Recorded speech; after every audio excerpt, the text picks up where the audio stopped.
आपण सध्या चिपळूणच्या नगर परिषदेमध्ये आहोत। नगर परिषदेची ही बिल्डिंग आहे, जवळपास 70 ते 75 वर्ष झालेली आहेत। आता ही बिल्डिंग आहे ती मोडकळीस आलेली आहे।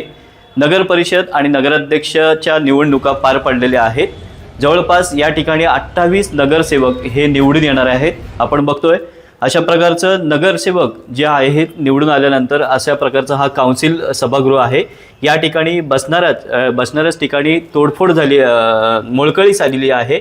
आणि अशा परिस्थितीत आता जे नवीन येणारे जे नगरसेवक आहेत किंवा नगराध्यक्ष आहेत हे बसणार कुठं, याचं नियोजन कसं असणार आहे। जनतेने निवडून दिलं त्याच्यानंतर हे नगरसेवक कुठे बसणार याचं नियोजन अद्यापही नाही आहे।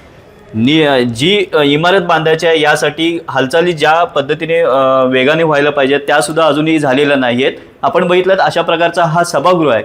नगराध्यक्ष आणि नगरसेवक या ठिकाणी बसले जातात। त्या ठिकाणी आपण जर बघितलं तिथलं छतसुद्धा मोडकळीस झालेलं आहे। इतर जे फर्निचर आहे ते मोडकळीस झाल्याने इमारत ही कमकुवत झालेली आहे। या ठिकाणी आपण बघितलं तर चिपळूण नगर परिषदेचा समिती सभागृह आहे, याची सुद्धा दयनीय अवस्था झालेली आहे।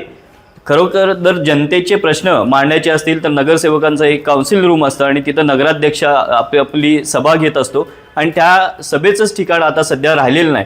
त्यामुळे चिपळूणकरांनी निवडून दिलं आणि निवडून दिल्यानंतर हे जे निवडून आलेले नगरसेवक असतील, नगराध्यक्ष असतील, हे या ठिकाणी बसण्याची जागा आहे तीच आता शिल्लक राहिलेली नाही। त्यामुळे पुन्हा एकदा चिपळूण नगर परिषदेमध्ये ही चिंतेची बाब आहे ती पुढे आलेली आहे। रवींद्र कोकाटे, जय महाराष्ट्र, रत्नागिरी।